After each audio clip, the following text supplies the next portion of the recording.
Most people, even myself included, back all those years ago, was trying to do too much. And it wasn't until I sat down and I said, okay, I'm journaling. Here are my 3 action steps today that are going to get me 3 steps closer to where I want to be. And I'm going to do it with 100% integrity and 100% commitment. And then I looked at all the obstacles that might be in the way and said, what do I need to get out of my way so that I can make these 3 things happen? Because that big, hairy, audacious goal is really important to me. And practicing that for the last 30 years has been, it's never easy, but what happens, because it becomes a habit, it's reflexive almost. It's not necessarily, it's automatic. It's not reflexive, it's more automatic. And automatic is what we're looking for in habits. Today, we're speaking with Evan Mestman. Let me tell you a little bit about Evan. He is a health, wellness, and mindset coach. He works with business owners and CEOs who thrive at taking care of everything, except, of course, themselves.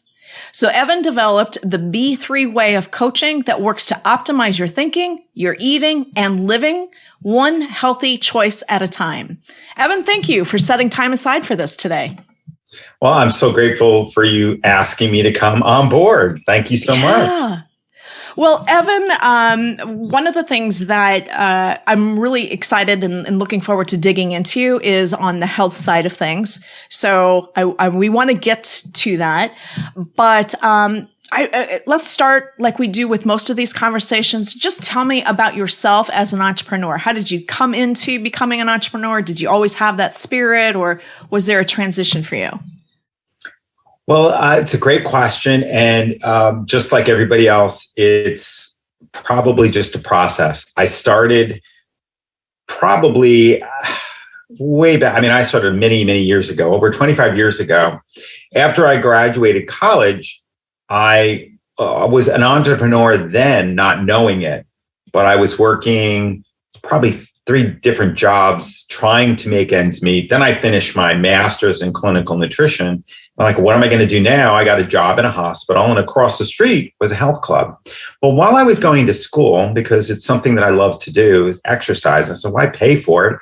I became a personal trainer. I was working probably more hours, 55 hours a week as an assistant manager in a health club, personal training. I'm going for my to be registered as a dietitian, my internship, traveling back and forth. And I'm like, finally, things are changing, 100 miles a day. Okay. So traveling a lot. And then I go, I can't pay for a membership. I've been, never had to really pay for a health club membership. So across the street, I go to the health club, and the manager happens to be the one giving me the tour. And as he's taking me on the tour, we go up the stairs, and I see this office that's filled with boxes. So I said to him, I'm a nutritionist. You've got an office right here that's not giving you any, help here. No return on that investment, right? No ROI here. What if I take this space and I give every one of your clients, or every one of your members, a free nutrition consult? And that was the beginning of being an entrepreneur. It was a beautiful relationship I had with this manager. He really because I had no clue about business. You go to school for nutrition, you're not a business person. He coached me on marketing. He got me interested in Jay Levin, who did guerrilla marketing. And I'm still to this day use those principles that I learned.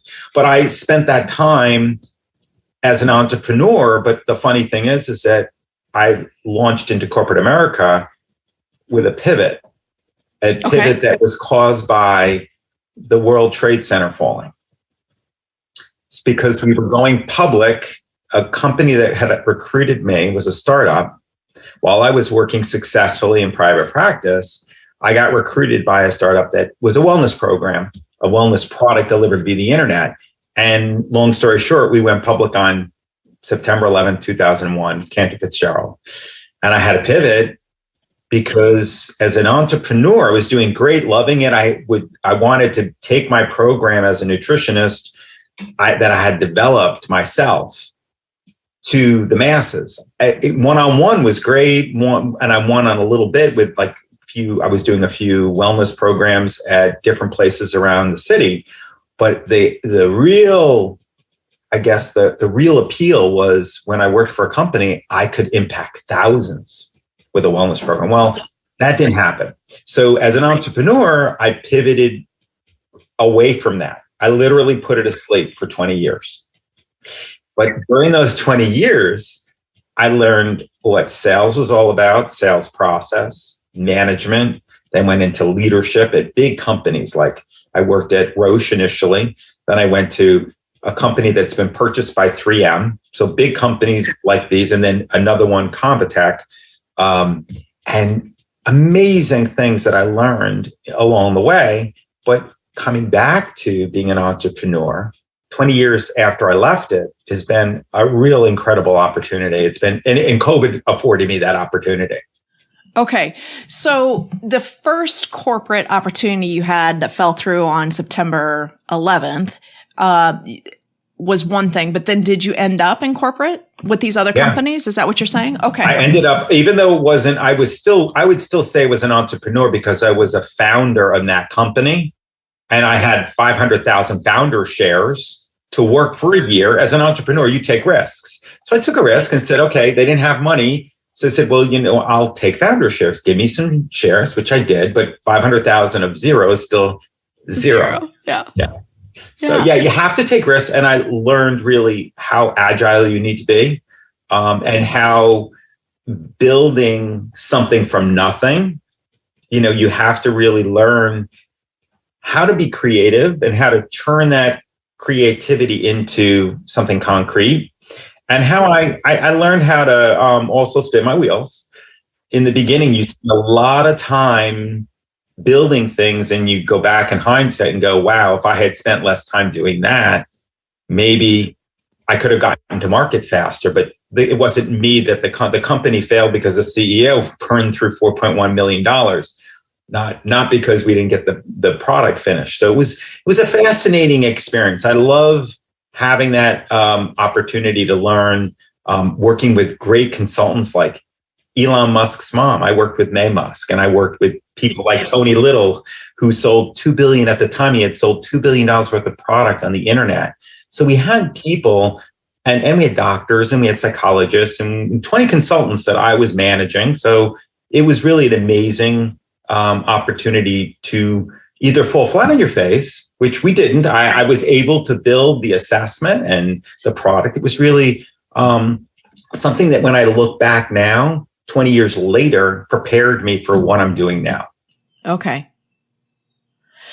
So in that space, right, where we're learning, you don't know what you don't know. You're taking action though. What was there a sense of purpose, or what was kind of your north guiding star that kind of kept you moving forward, even if you didn't know what direction forward was, if that makes sense? I think that the true north for me was the fact that I was going to be able to impact all these companies by offering them a wellness solution for people way ahead of its time. When you think back 20 some years ago, it was 25 years ago, probably almost. And working with these incredible consultants and other clinicians and other doctors, and having a team that was sitting and collaborating and learning how to write and how to develop evidence-based assessments and how to make it fun and entertaining and all those things. Part of it was you don't know what you don't know. But the other thing is because you're working with such great people, the synergy created, I think, an incredible product. And because I valued it so much, I took all that information and I saved as much of it I could. And I put it in the attic, literally found it during COVID, cleaning out my attic, and started looking at it and going, why is this sitting in my attic? This is such valuable stuff. I decided to I didn't go back to doing what that was. I decided to say, well, what can I do? Not what I should do. I think that's an important thing for entrepreneurs to realize, is that, it doesn't matter whether it's a whale or it's a minnow. You eat something one bite at a time. So I said, well, it's a heck of a lot easier to eat a minnow than a whale. So I started with something small, something I was familiar with, which is I've been a student of nutrition, psychology, habits, behavioral psychology, cognitive restructuring. It's something I've always been fascinated with. So over the years, I've always been searching for trying to understand, well, what's the answer? You're going to school, getting a master's, you think, oh yeah, you're going to learn everything. Well, I finished my master's program and felt like I had like this much information. Like, you got to get out there and you got to learn by experiencing life. Working like in a hospital, I worked with critical care. I worked with chronic care. So I got to see, okay, what was happening in that population in the hospital, realizing the limitations, realizing, this is not the way to feed people when they have chronic diseases like diabetes or heart disease. Likewise, with critical care, I learned, oh, wow, what impact metabolism has on catabolism. And then working in wellness or working in fitness to see, well, it's not just enough to survive. What do you do to thrive? So I put all that together and I developed the program that is really based on the fact that we're organisms just like every other animal in this world. We don't have to be on diets. Is there any other organism on a diet? No. And it kind of boils down to one thing. It's habits. If we can create rituals and habits, everything else really falls into place. I mean, that's how our brains like to handle life. In chunks, we can only handle a few chunks at a time, as you know. Right. Well, and that's one thing I wanted to come back to. I didn't want to overlook this importance of the whale versus the minnow, and whether, regardless of which one you're about to consume, it's going to happen one bite at a time. Yeah. So I think that's a really important point to make out. I know that myself, especially when I lacked clarity, right? I was still developing the clarity piece, wanting to do it all and trying to do it all and exhausting myself in the process. And in that exhaustion, kind of maybe even losing sight of whatever clarity I had at that moment. So I love this recommendation or this suggestion that we come back to where we are. I have come to believe passionately that even if we want this whole whale, we want to consume this whole whale, all we can do is just start with wherever we're at. And we take one bite and then we take another bite. And it's, again, those habits and that consistency of those behaviors that get us our results over time. Exactly. And the goal is to finish the whale, of course. It's, food for a lifetime. But it's that having those big, hairy, audacious goals that are so important, having that vision. I think vision is an important, what I call that part of an attitude muscle, having this vision to be able to see things where you want to be a year from now, 3 years from now, 5 years from now, and then to reverse engineer it and go, okay, if this is my vision, what are that's the result. This is the result that I want, and make that result very, very specific. Use your smart goals.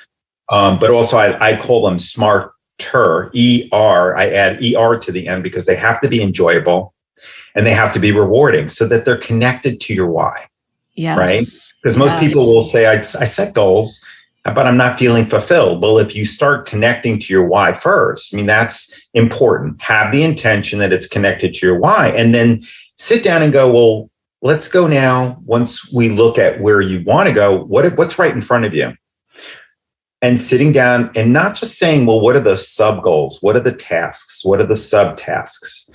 Right? But what's the action step you can take today? For instance, somebody wants to lose 10 pounds. You can't do that today. You just can't do it. So what are the behaviors? Because people misinterpret what a goal is. It's not a result.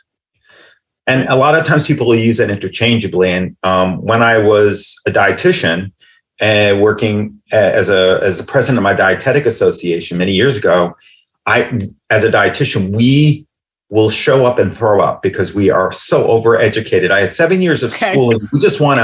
We want to give everybody everything. And that does not serve your client. It doesn't solve their problems by saying, hey, I know what your problem is. I know what your solution is. So part of what happened is I brought a psychologist in for our group of dietitians on Long Island, and we went through what a sports psychologist would do with an athlete and figured out how to problem solve, figured out the therapeutic process of listening and really breaking it down into basic steps of even that we spent a lot of time on nonverbal responses. And the whole purpose was so that our clients could be understood. That's one basic human need that a lot of dietitians, they just don't get that. Or coaches, it's about truly understanding your client. And once you have that, then you can see if they're biting off more than they can chew. Because most people, even myself included, back all those years ago, was trying to do too much. And it wasn't until I sat down and I said, okay, I'm journaling. Here are my 3 action steps today that are going to get me 3 steps closer to where I want to be. And I'm going to do it with 100% integrity and 100% commitment. And then I looked at all the obstacles that might be in the way and said, what do I need to get out of my way so that I can make these 3 things happen? Because that big, hairy, audacious goal is really important to me. And practicing that for the last 30 years has been, it's never easy. I will never say it's easy. But what happens, because it becomes a habit, it's reflexive almost. It's not necessarily, it's automatic. It's not reflexive, it's more automatic. And automatic is what we're looking for in habits. So part of this is, how do you look at what habits you have that are self-defeating? That's, it has to be an awareness. And then sit down and instead of beating yourself up, go, well, these habits were created for a reason, for self-preservation. It's just what works. It's like a recipe. If your Nana gave you a recipe for your favorite meal, and she's like, it's a little of this, it's a little of that. Well, how much? I'm not sure. This is how I make my recipe. And you do it and it doesn't taste anything like it. You throw it away? No. You sit down and go, okay, I know it's supposed to taste like it's, let's say it's chicken, right? I know it tastes like chicken, but I've this and this up. You figure out where the pieces are that you go back and you perfect it by progress. Right. And most people just throw it away. They just give up. Right. And I think that also goes to, what you're describing is you've had some clarity on what your goal is. And I want to come back to goals as the result. So we'll come back to that. But for now, you've got that clarity on what that is. You know what those 3 activities are that are going to move you closer to that. And then you give yourself both the permission and the direction that this is what I'm doing today. Mm-hmm. And what I imagine is at the end of those days, when you've done those 3 things, you have won the day because you did the 3 things. Now, you may not have the result that you want yet, right? This is a big whale. And you may not be far enough of consuming this whale that you're actually seeing the results you want, but you know that these are the steps that you have to take to get there. And so you got to have that goal, right? When I went to the gym, when I was a kid, I was heavy. My nickname was Heavy Eddie. And I was mortified to go to gym because there was the skins versus the shirts. If I had to take my shirt off, I make a muscle, nothing happened. And that wasn't fun being around kids, but I was bullied and, being called heavy. So the bullying is something that I didn't realize what it was until years later. Sure. But when I think back now, back then, I never thought, I'm one day closer to where I want to be. My mindset was completely wrong. It was like, I refuse to.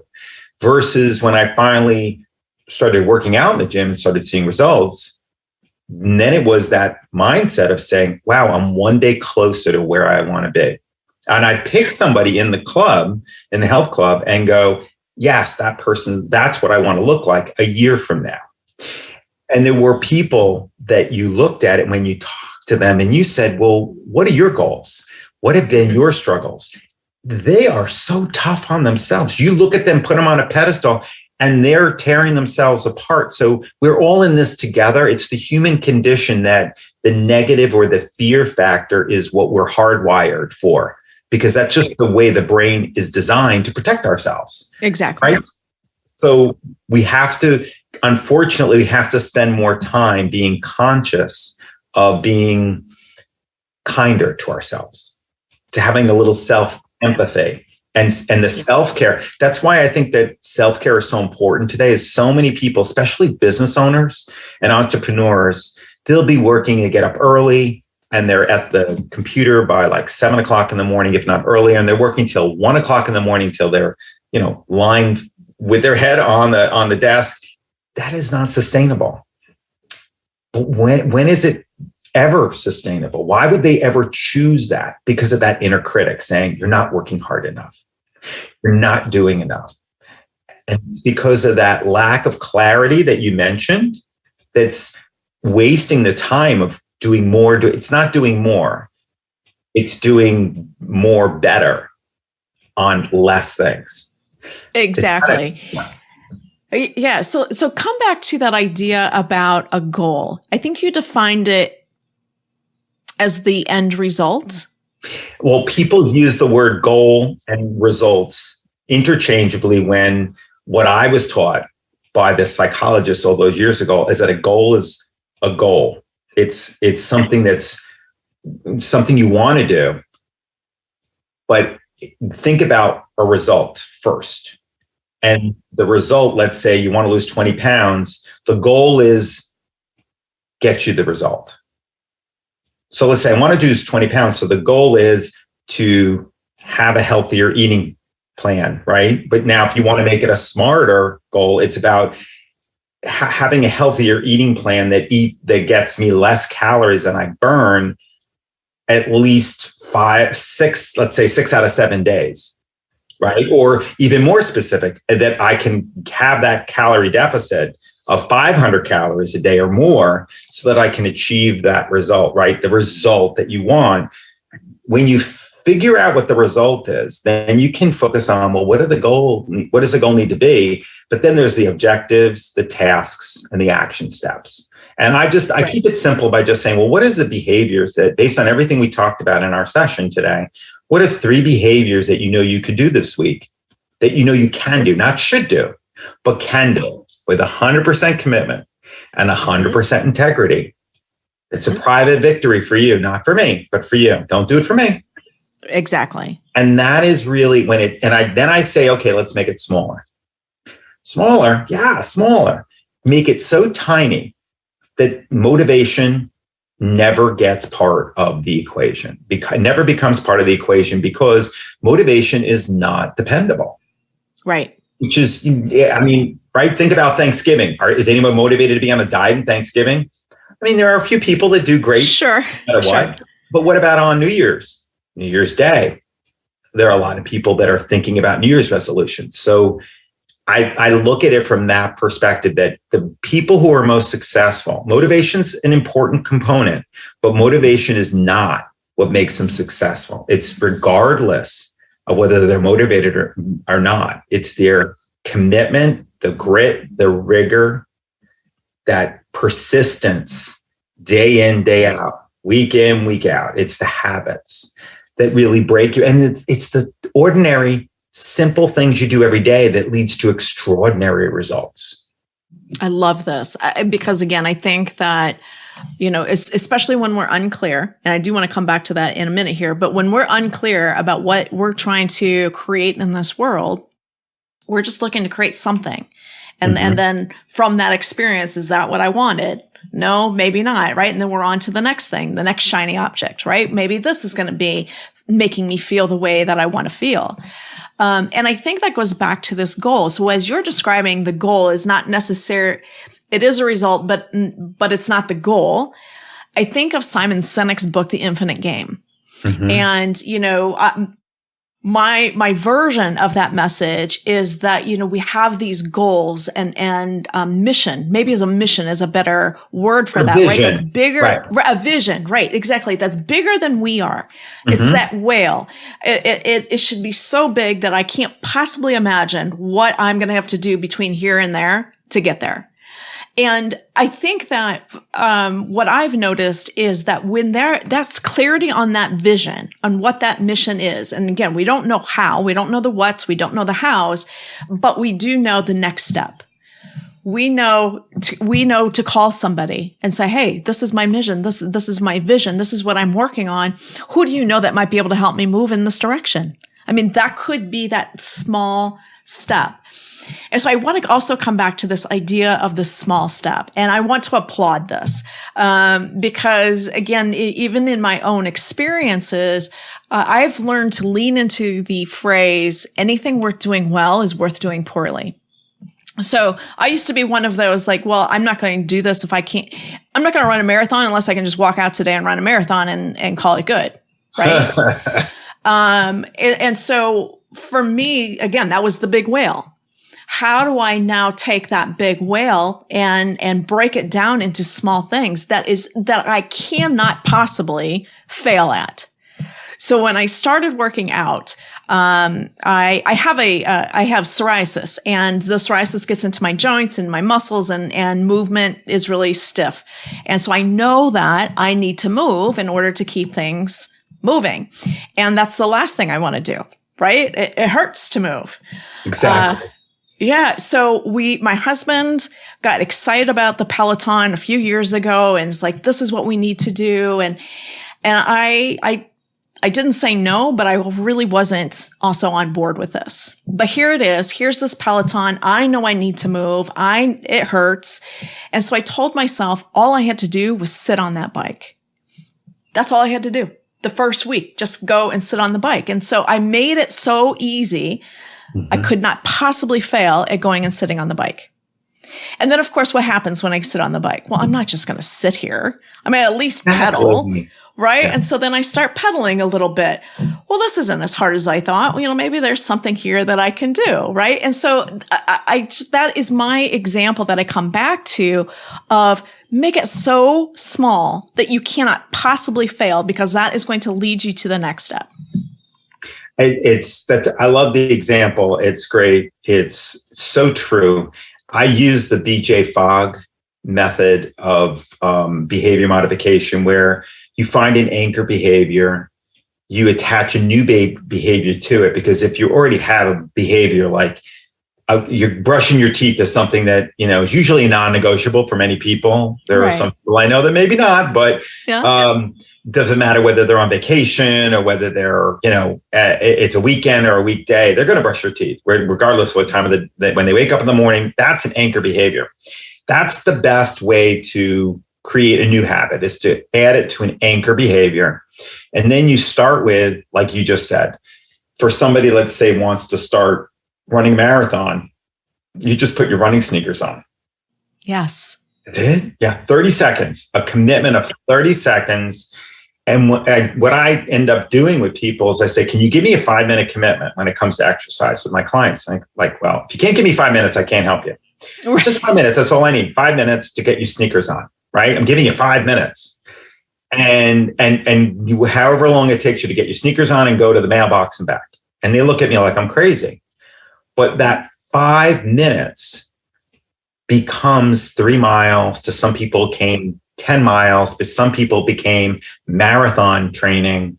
And it's amazing what it can lead to, because it's our emotional self just needs hope to know that we're not stuck. I think that it comes down to that. And what I love about BJ Fogg's method too, is that even when you do those small, tiny behaviors, you create a dopamine dose by remembering what it's like to get a dopamine dose. And that dopamine dose would be something like when your sports team wins, when you least expect it, or when you get that email, when you were going for that job, that killer job that you really wanted, and you get the email, congratulations, right? Although everybody knows, I can get a dopamine dose on demand now because of that. And you say, well, that's kind of cheating. Well, no, what's happening is you're using a brain hack. You're creating a new neural pathway, because dopamine allows you to create this new neural pathway for this new habit, but you have to practice it. And then what happens with that attention on an intention, like learning how to drive a car, eventually it becomes a habit. You don't even think about it. Automatic, right? It's amazing how the brain works this way. And the brain is designed that way. So why not work with the brain rather than against it? And not be on and off these diets, but to say, well, what can I do to make a habit last a lifetime? Right. One choice at a time. Exactly. So let's transition here. Tell me a little bit about your ideal client and what is the challenge or the problem that you help them solve? That's a great question. So I work with solopreneurs, entrepreneurs, business owners, C-suites, men and women who have probably the best way to describe it is, like I said, they're doing really, really well according to everybody else. They're hyper successful, but through their lens, they're not. So they're always hyper achievers. It's like a win only matters for a short period of time and they're on to the next thing. Right.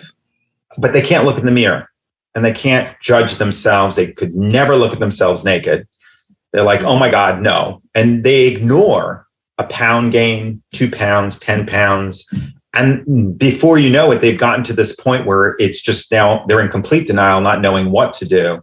So they're overweight or they have a health issue or they're avoiding going to the doctor because they know the doctor's going to say you need to go on medication or worse. I deal with a lot of clients like that who have uncontrolled blood sugar or blood pressure out of control. Weight is so heavy that there is no scale to weigh them, literally over 500 pounds. And that's a whale, right? To say, it's not them. I'm saying this is a whale of a problem for them. Right. So to me, I'm like, there's no problem to me that can't be solved one choice at a time. And sure enough, those people that were 500 and some pounds now weigh in the low 200s or 250, which is something they never thought was doable. And it's about and my clients are the ones that see a wall. That wall is they're in denial or they're powerless. They feel powerless to change. They typically have no energy or they're lacking the energy they used to have. So they're not sleeping well. They're getting tired during the day, drinking lots of coffee or Red Bull. They're stressed. Just mentioned COVID. Now, thank goodness things are changing, but wow, the stress level has been through the roof. So there's a lot of anxiety. There could be some depression in there. And lastly, it's a health issue. Okay. They've been avoiding or dealing with. Right. And so tell me then, I'm curious about this example that you're giving of the person who went from 500 and some pounds down to 200 and some pounds.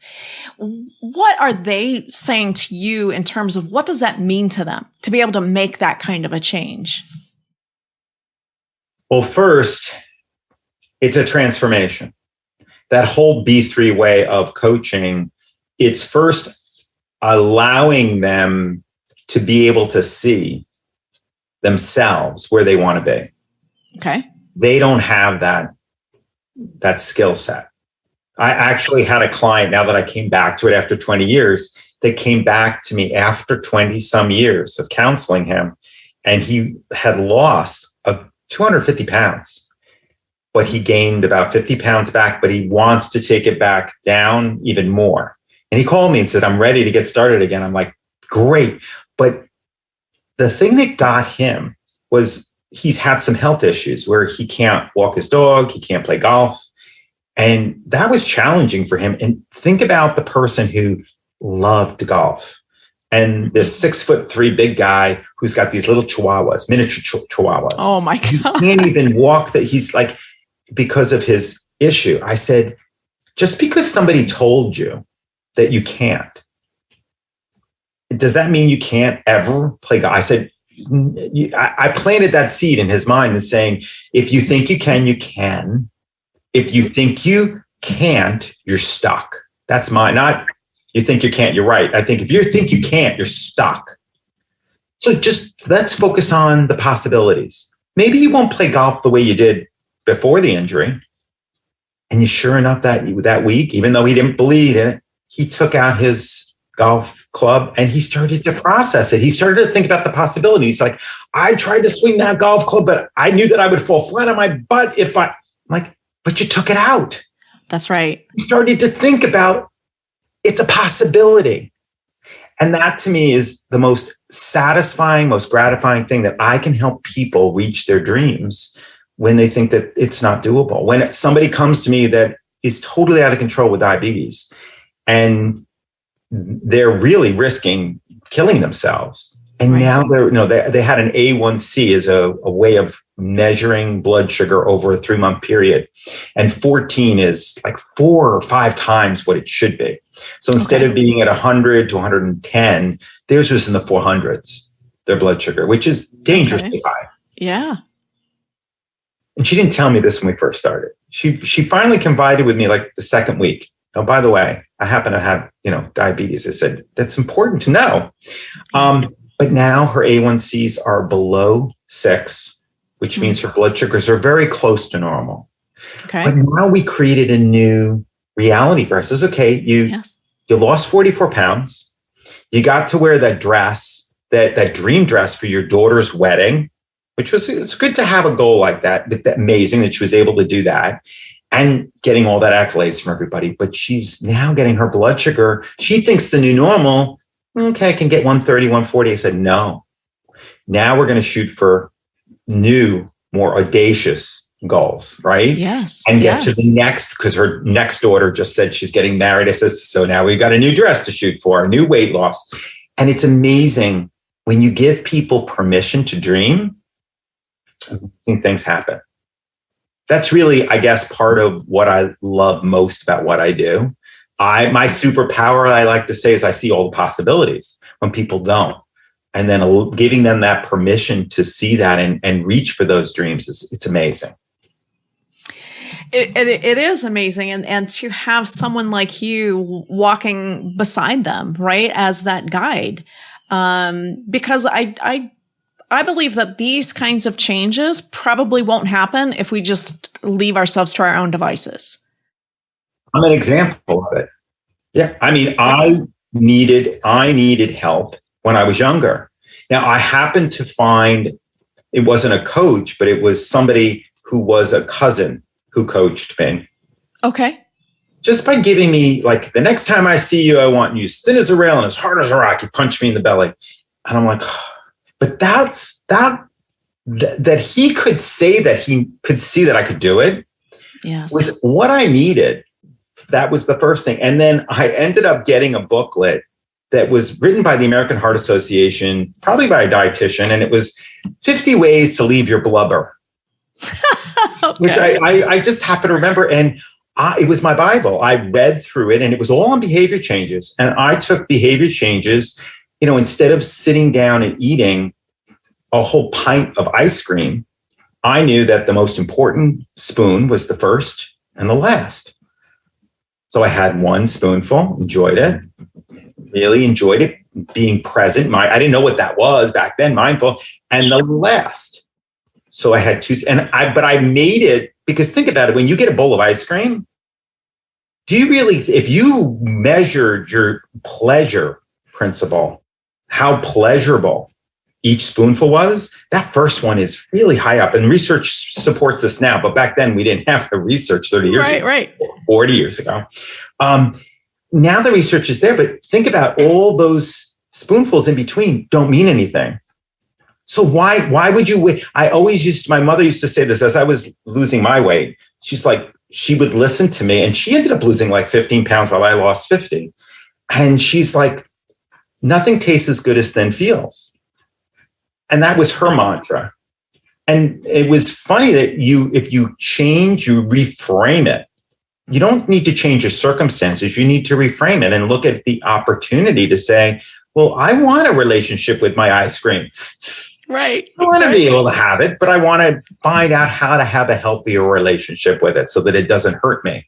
The same thing with all the foods that I ate, and learning how to have a healthier understanding of, what brings flavor to foods. Why is it that we think of, steak and ice cream and desserts, like those are like the things to aspire for? And our children, we tell our children when we're feeding them, you've got to finish what's on your plate if you want dessert. So that's like negative reinforcement. Why can't delicious foods be helpful? Right. And that's what I've aspired to. And that's why I do my recipes. And hopefully you got one of my recipes. I did. Right? Yes. That I find ways to make food taste incredible, but it's not that it's, diet food.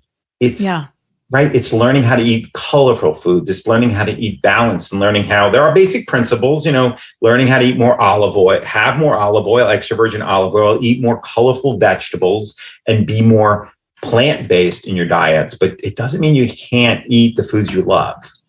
Yeah. Well, again, I'm going to go back to one of the things that you started here talking about is that your cousin, I think you said, was the one who believed in you, believed that you could be a thinner, stronger version of you. Mm-hmm. And honestly, just this morning, I was having a very similar conversation with someone and we were talking about leadership. And I was telling the story that I was in the Naval Reserves coming out of high school. I was 17 years old. And for some reason, somebody higher up than me decided that I was a good person to take charge of sick bay. I was a hospital corpsman. And that meant that I was in charge of people that were 2, 3, 4 ranks higher than I was because I was 18 years old at the time. But what came about that experience for me is someone else saw leadership qualities in me. And when I looked at that and said, why would anybody put me in charge of this? Well, they must see something in me that I don't see yet in myself. And that for me was kind of like that catalyst that said, I am a leader. I didn't know what that meant at the time, right? I'm 18 years old. I don't know. But it was so that the importance of having somebody who can believe and see in us those things that we can't believe in or see in ourselves, I think is one of the greatest gifts that we can give someone. I totally agree. I mean, what do they say? It's not being in charge of people. It's taking care of those people in your charge. Leadership is not something that is a station. It's a calling. It's not like the CEO. I mean, it'd be nice if they hired CEOs. How many CEOs I've had that did not express principled leadership. But I've met many people who were like executive secretaries in the hospital, making very little money, who took on incredible leadership roles and responsibility because it was the right thing to do. And I'll never forget that in corporate America, working that way, that, it's important to understand that it's a skill and it's a calling. And that's why my part of my program isn't just become, which is that transformation. It's the be strong, which is the growth mindset. And probably the most important component is the gratitude, to be grateful. Because what is gratitude? But it's love expressed as a verb. And love is the highest expression. And it gets you living in the now, in the precious present. And so many people are either fearful of the future or regretful of the past. And when I get them focused on gratitude, I call it the gratitude muscle. There's lots of things that you can do. But beside the attitude muscle, there's a gratitude muscle. It needs to be exercised. It changes perspective, and it's amazing what can happen. Yeah. So tell me a little bit about this B3. I'm not familiar with this. Is this your unique strategy or yes? Mm-hmm. So just define that for me. I was listening to a song when I first came back to this. I was building my program and I was listening to this beautiful song and I heard these lyrics and I went, oh my gosh, that's my program. But I heard the lyrics wrong. So I said, well, that's even better. Become, be strong, be grateful. So the become, the caterpillar has to become a butterfly. How does the caterpillar become a butterfly? The butterfly tells the caterpillar, you have to want to fly so badly, you're willing to give up being a caterpillar. That's the whole idea of finding your why, that the pain of the same has to be greater than the pain of change. And if it isn't, why bother? Because you're going to be torturing yourself. And that means you're not really connected to your why. But once you've got that intention, that's not enough. So awareness is the first step. That awareness gets you to why, what your pain is and why you do these things and what it is you want to be. And you work on that transformation. But then there's a very important component, which is, you mentioned it. It's like you hurry up and fail. or you hurry up and fall, but you have to get back up. It's that idea of anything worthwhile. If you have your why, it doesn't matter. You'll find the what and the how. That's the growth mindset. Yep. So that you don't need to be good at it. You need to practice, right? You need to practice it over and over again until you get either the gaps filled, the knowledge, which is what I'm for, what do you need, what you need to do or how to do it, the skill. And then you need to practice. And that practice happens over a period of time till you get to mastering. And that's what I call getting ready zone to the making it happen zone. That is my I guess you call it my coaching method. That B3 method is to become, be strong, be grateful along this therapeutic approach of awareness, intention, getting outside your comfort zone, learning, and then skill development until you get to mastering. And that's all part of the B3 method. I love this. I appreciate you putting that together. It is all of the important elements, right? And to hear them put together in the way you lay it out, what I'm hearing from you is, and I think maybe you even said this, your superpower is seeing in people what they can't see in themselves and giving them the pathway then to achieve that. So it's not just I believe you could, good luck with that. It is, I know you can, and here's how you can do it. And I'm going to walk with you. And it's a matter that sometimes it's discovery. The thing that I gotten feedback from my clients is I won't tell them what to do. I will let them discover it, but I focus on what they're doing well. Like every time I coach somebody, I focus on VIPs. What are their victories for the week? I have one guy, no matter what, when I ask him, tell me about your victories, he always turns it into all the problems. Like, no, we'll get to that. Tell me what the victories are. P is at the end, right? Now I need to know what your impending challenges are. What do you think is going to be a roadblock this week so we can take it from a wall, break it down into baby steps, and then tell me what you had a problem with this week. When you do that, people start to feel, I can, because they don't even see the successes.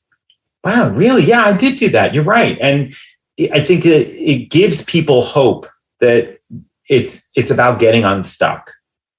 There's this great story that I read about a father and a daughter. They're driving through a storm, and the storm gets really, really intense. You know, one of those really nasty thunderstorms, sure. And you just can't see in front of you. And she's just learning how to drive. And the father's like, no, just keep going. It's fine. And now it's getting even worse. And she sees cars and now even trucks are pulling over to the side. And he's like, you can go a little slower, but don't stop. Just keep going. It's okay. I'm watching. It's good. And she's just, she's got white knuckles and she does it. She's moving forward. And it's just the lightning and the thunder. And finally it starts to give way. And she gets out of the storm and she sees the sun. And she looks to her father because it was so stressful. And she says, Dad, can I pull over now? And he said, yes. And he got out of the car and she got out and she says, what are you doing, Dad? She says, look over there. What do you see? I see a storm. Yeah. Who's in that storm right now? Those trucks, those cars, they're still there. You stuck with it. You did it. No matter what, and now you're out the storm.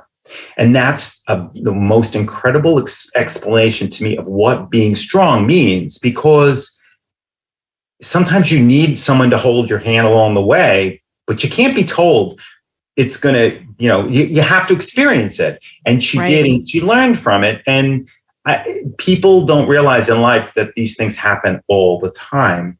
And rather than give up, is failure an option? No, you get up for the 8th time, the 10th time, however many times it takes, and you learn from it. That's what growth mindset's all about. Exactly. Evan, I have enjoyed every bit of this conversation, learning more about your superpowers and how you help people. Where can people find you? That's a good question, too. I don't know whether we can post it in the chat or where we're going to have this, but I have it's called B3 ProAttitudes, one word, for Instagram and the same handle for Facebook. I also have Living the B3 Way. Living the B3 Way is my Facebook group, which anyone can join. It's a private group. It asks to join. I'm on LinkedIn at Evan Mestman.